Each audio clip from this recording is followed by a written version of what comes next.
Gratitude changes the room. Not as a proverb, but as a force you can feel, like a door opening in a house that has forgotten air. In a winter high among stone-backed hills, a council chamber soured by fear is one word from turning cruel. Men in heavy cloaks grip their worries like daggers. Bread is thin, tempers thinner. What happens if no one speaks thanks? Suspicion breeds, neighbors harden, and a village slowly eats its own heart. But when one man chooses to notice, truly notice, the hands that brought water, the fire kept through the night, the mercy inside small portions, the air itself shifts. Eyes lift. Spines ease.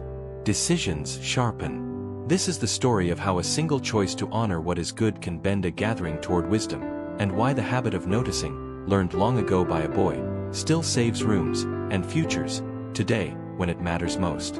In the year 1504, snow sagged on the eaves of Graymere, a mountain village stitched to a cliff by goat paths and prayer. Inside the timbered hall, rushes on the floor and smoke-stained beams framed a tangle of voices. Grain had run low. A footbridge had splintered. Cold gnawed through wool. Men slammed palms on the oak board, tally sticks clacked, blame searched for a throat. Thomas Hale, the steward, stood in the doorway and let the noise wash past him. By the hearth, Brother Martin of the Priory watched with grave eyes. Thomas did not shout for order. He lifted a steady palm and spoke of thanks. Before we carve decisions, he said, name what kept us breathing. The charcoal burned because men cut in sleet. The flour lasted because millstones were turned by tired arms. Goat herds shared curds with widowers and old men. Say their names. We owe them breath. The room balked, then yielded. One by one, voices turned.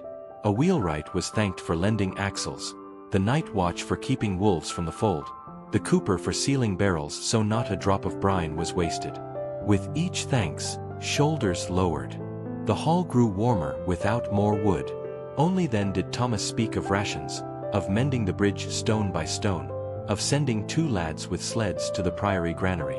Plans landed true because the room had changed. By the end, Brother Martin nodded. Gratitude, he murmured, is the first tool. Thomas's fingers rested on the tally sticks. He had learned this in a winter when he was a boy, when noticing kept a lamp lit. He had learned this in a winter when he was a boy, when noticing kept a lamp lit. The year was 1489, the snows crueler, his father newly buried. Hunger blew through Graymere like a north wind. Thomas slept by the hearth on straw, counting the cracks in the mortar to forget the ache. An old shepherd named Rowan, beard rime white, took him to the ridge to watch the valley breathe. 3 mercies before you speak, lad, Rowan would say, fitting a new thong to his crook. Name them, or your mouth will turn to frost. Thomas began to notice. The priory bell cutting the silence to call men to prayer. The ember under ash that would answer a patient breath. The crust of bread shared by a neighbor with a cracked thumb and steady eyes. Each small gratitude loosened something clenched inside him. He smelled peat smoke in the lanes and heard ice crack on the troughs at dawn. Rowan counted sheep by scars and gait, and taught the boy to count gifts the same way, aloud, specific, and without hurry. When a quarrel flared in the byre, 2 men snarling over hay, Thomas, small and shaking, pointed to the dry kindling Rowan had stacked by the door, to the patched roof that held when the wind keened, to the cow that had calved early. 3 mercies, he said, voice thin but clear.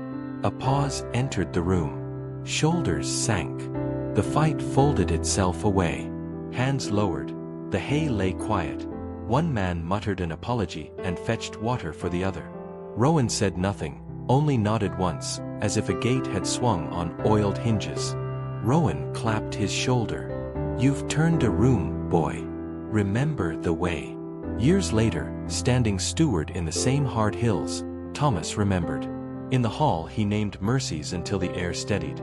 Then he shaped the work, ration by ration, stone by stone, sled by sled, with Brother Martin's counsel and the village's hands. By thaw, the bridge stood, the granary held, men laughed again without flinching. Monks blessed the carts. Thomas kept Rowan's rule carved on a scrap of alder hung by his hearth. 3 mercies, then speak. He used it until it used him, turning habit into character, character into trust. In storm or peace, he began with thanks. The room followed. Conclusion.